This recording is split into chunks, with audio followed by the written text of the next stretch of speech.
Hey guys, what's up? In this tutorial we're going to show you how you can create a watermark in your designs, photos and images on Affinity Designer in 2026. So let us get started. So guys, navigate to your design or photo on Affinity and let me just zoom into that watermark here. So as you can see, I created a text watermark. How did I did that? Let me show you. Let me zoom out again. And then what you want to do first, guys, is let's assume you want to insert a text watermark. There are of course several ways how you can do this. You can insert them as separate files, but what I do, guys, I use the text overlay blend mode here. This is how you do that.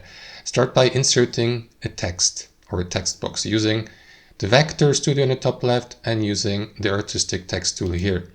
Position your text anywhere you like here on your canvas. As you can see, because of the overlay, the text is already watermarkish or transparent. So let me show how I converted that text into that transparent text. Highlight the text once we have positioned it, right? You can also name it, I don't know, watermark. For the sake of this tutorial, let me just resize it. Just like that, okay?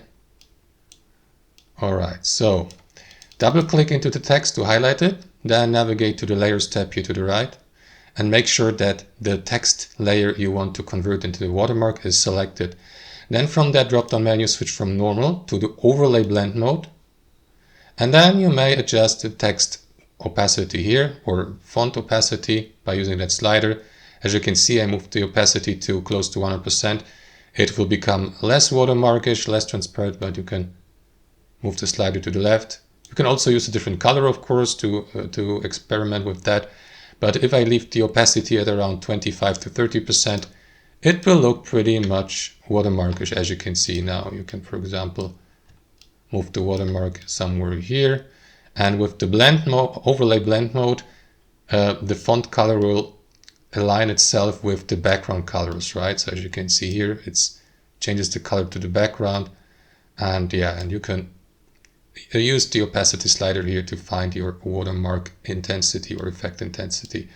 And that's how it works, guys. Thanks for watching and have a wonderful day.